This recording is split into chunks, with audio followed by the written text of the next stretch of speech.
पहलगाममधील दहशतवादी हल्ल्याच्या निषेधार्थ काश्मीर बंदची हाक देण्यात आली आहे। काश्मीरच्या अनेक भागांमध्ये बंदला उत्स्फूर्त प्रतिसाद मिळतोय। अनंतनागमध्ये सध्या संचारबंदीप्रमाणे परिस्थिती निर्माण झाली आहे।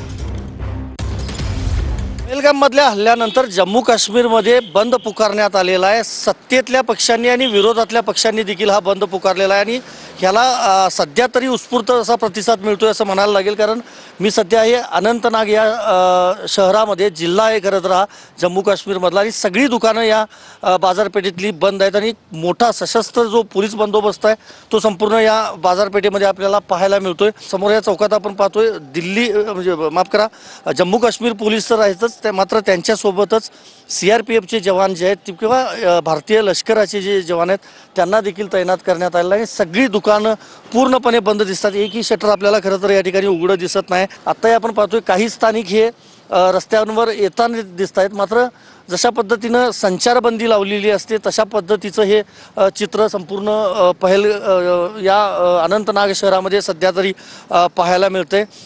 त्यामुळं हा बंद म्हणजे बंद पुकारून एक प्रकारे निषेध तर केलेलाच आहे, कारण पर्यटकांवर थेट पहिल्यांदाच खरं तर इतक्या वर्षांमध्ये अशा पद्धतीनं हा दहशतवादी हल्ला झालेला आहे।